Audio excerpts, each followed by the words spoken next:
Alright, you already know. Oops. Then, alright, so of course, yesterday was my Shabbat, so I didn't want to be on Instagram, alright? But, if I'm not mistaken, on Friday, I read chapter 4 and 5, yeah, and I'm gonna to explain that before, what I read today. Now, we see here that Cain and Abel perform a sacrifice. First of all, if the Torah wasn't written still, right? How did they know how to perform a sacrifice? Okay, let's see. Then we see that Cain brought, the fruit of the ground, but pay attention to what Abel brought. Abel, he also brought the firstling of his flock and the fat thereof. And then, of course, we know the Lord was pleased with Abel's sacrifice, but why? It's not the type of sacrifice that Cain brought, all right? Because in the Torah, in the Old Testament, we can see that there are different types of sacrifice, right? And you can also sacrifice, agriculture, right? The thing is, it has to be your first fruits, so the best of the best, all right? So the problem here is Abel brought the best of the best of his flock. Cain just brought the fruit. This means that Cain didn't bring, something great, his best, from the ground. He just brought, a casual sacrifice. And that's why when Cain, of course, he was mad, right? He was mad, and also he was sad because countenance fell means, that your attitude changed or maybe a little bit sad. So he was angry and sad at the same time.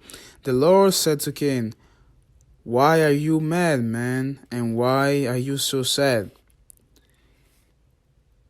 If you did what you know you need to do, like, you don't think that I will accept your sacrifice? But if you do what is wrong, then sin is at the door." Alright, so Cain knew that he had to bring the first fruit of his sacrifice, or the response of God will not make sense, right? So the problem was that Cain didn't bring the best of his labor. He just took something and brought it to God. And that's why God didn't really accept his sacrifice, and he was well pleased with the sacrifice of Abel, right? And then God was trying to warn him, hey, be careful to not do what is wrong, and to to not let your flesh get over you, because the sin is close. When you do something wrong, sin is close. And then we see that he kills his brother, right? Now let's talk about polygamy, right? There are people that think that God was okay with polygamy, right? Well, we can see in Genesis chapter 2, okay, at the end of Genesis chapter 2, that God, give the commandment of marriage. For this reason, a man should leave his mother and his father and his mother, and cleave to his wife, not wives, wife, and the two shall become one flesh, all right? Do you know where polygamy comes from? Lamech, which is a descendant of Cain, because he is the first one with 2 wives. So polygamy comes from a son of a sinner. So I don't care who thinks polygamy is okay or that God was good with polygamy. No, man. Like, literally the first man that started polygamy was the son of a sinner, right? And this man also killed 2 people for no reason. So you can already see how sick these people, like this person is, right? Then of course we find Solomon and David that took many wives. That doesn't mean that God was okay with it, right? In fact, in the Torah, God is not an advocate for having more wife, but He says, in case you have more than one wife, be sure that you don't love one wife more than another. Be sure that you're providing the same for both wives, right? Because I will, take care of the situation. So God doesn't like God doesn't promote polygamy, right? Like He knows that just one man and one woman is okay. It's simple. Keep things simple is the best choice. Less problems and everything, right? Okay. Now talking about the flood, all right? Because right now I read from chapter 6 to chapter 8, right? We know God flooded the earth because there was too much wickedness, people killing themselves, people doing maybe stupid stuff, people, crazy stuff, wickedness, alright? When God gives the instruction to Noah to build the ark, there is something really interesting that God said to Noah, alright? And is, of every clean beast, thou shalt take to thee by sevens, the male and the female.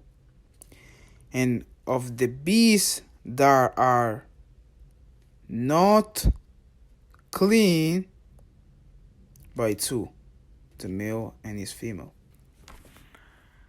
This is before the written Torah, guys. There was already the distinction between clean and unclean beasts. And God was talking to Noah, and Noah knew what God was talking about. So then we have to remember that Cain and Abel perform a sacrifice, which the instruction of how to do a sacrifice should be in the Torah, right? All this before Moses, guys, before Moses.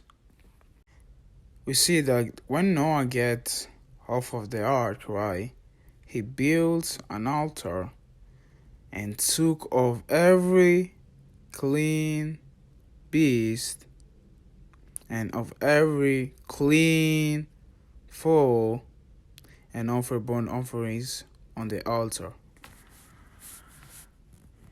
Noah knew the distinction between clean and unclean animals. So now, if these people in Genesis knew about how to sacrifice, knew about clean and unclean animal before Moses, and God specified that, and God doesn't change, you got your answer. We have to remember the context of the Bible, right? Because when Moses wrote the Torah, you have to remember that the people of God were in captivity for 400 years, 4 centuries. So things get lost in 4 centuries, especially if you are in captivity in another land, in a pagan land, like a land that doesn't worship your same God. So God, by taking these people after 400 years, He had to remind them, hey, these are my laws, so you keep this in mind. But the people before that knew the law of God, alright? God doesn't change. If before Moses the Torah was there, but it wasn't written because the people knew, about the law of God, then came Moses, and for all the Old Testament, people followed the Torah because it's the law of God. And every time that people went away from the Torah, God punished them, right? Because it was lawlessness. And the New Testament, Jesus, from His mouth, He never said, don't follow no more the law of my Father, don't follow no more the Torah, but He said, think not that I come to destroy the law of the prophet, until heaven and earth pass away, not a little, not even a word from the law will go away, will pass away. And when heaven and earth pass away, Revelation 21.